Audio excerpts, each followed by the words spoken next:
ଆପଣଙ୍କ ସାମ୍ନାରେ ଥିବା ଏ କଳା ମୁଖାଧାରୀ ମାନେ ରାଜଧାନୀ ଭୁବନେଶ୍ୱରରେ ଥିଲେ ଧଳା ଜହର କୁଖ୍ୟାତ ବେପାରୀ। ମୁହଁରେ ମୁଖା ପିନ୍ଧିଛନ୍ତି କଳା, କିନ୍ତୁ ବେପାର କରୁଥିଲେ ପୁରା ଧଳା ଜହର। ଆଉ ରାଜଧାନୀ ଭୁବନେଶ୍ୱରରେ ମାନେ ଧଳା ଜହର ବେପାର କରୁଥିବା ବେଳେ ଏମାନଙ୍କୁ କମିଶନରେଟ ପୋଲିସର ସ୍ପେଶାଲ କ୍ରାଇମ ୟୁନିଟ ଗିରଫ କରିଛି। ଏମାନେ ହେଲେ ମୁନ୍ନା ଖାନ ଏବଂ ସେଇଭଳି ଭାବେ ଯଦି ଦେଖିବା ଜଳେଶ୍ୱର ଅଞ୍ଚଳରୁ शेख इरशाद मोहम्मद ଏବଂ ସେଇଭଳି ଭାବେ ସମୀର ଖାନ ଅର୍ଥାତ ମୁନ୍ନା ଖାନ, ସମୀର ଖାନ ଏବଂ शेख इरशाद मोहम्मद को गिरफ କରିଛି କମିଶନରେଟ ପୋଲିସର ସେଇ ସ୍ପେଶାଲ କ୍ରାଇମ ୟୁନିଟ। ଏମାନଙ୍କ ଠାରୁ 37 ଲକ୍ଷ ଟଙ୍କାର ବ୍ରାଉନ ସୁଗାର ଜବତ କରାଯାଇଛି।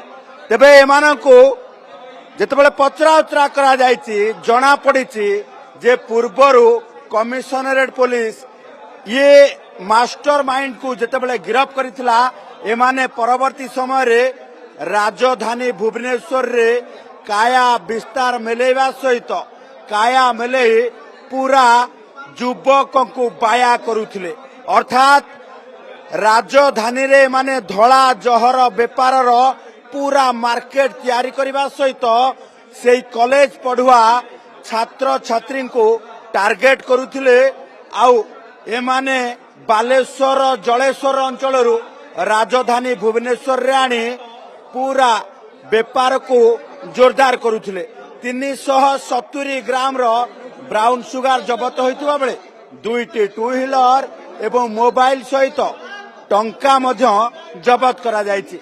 तेबे सबुठु बड़ कथा होउछि जे राजधानी ये धड़ा जहर बेपारी को गिरफ करबा पाई स्पेशल ड्राइव चलीथिबा बेले एमाने चेन स्वरूप अर्थात पूरा चेन धरी काम करुथिले एवं जोरदार काम करबा सहित पूरा घटना को जेते बेले अनुधान करा जाउछि सेही समय रे जणा पड़िछि जे ये बालेश्वर अंचलरू बारंबार राजधानी भुवनेश्वर को आनिबा सहित एठी धड़ा जहर बेपार करते। पुणी थे नजर पकई नियंतु ये कला मुखा भितरे जुलु जुलु करके चाहूथिबा से अभियुक्त मानकु जो अभियुक्त हेले मुन्ना खान, शेख इरशाद मोहम्मद एवं समीर खान ये 3 जन को स्पेशल क्राइम यूनिट गिरफ करबा परे एबे धड़ा जहर बेपार नेटवर्क को खोजी पाई कमिशनरेट पुलिस।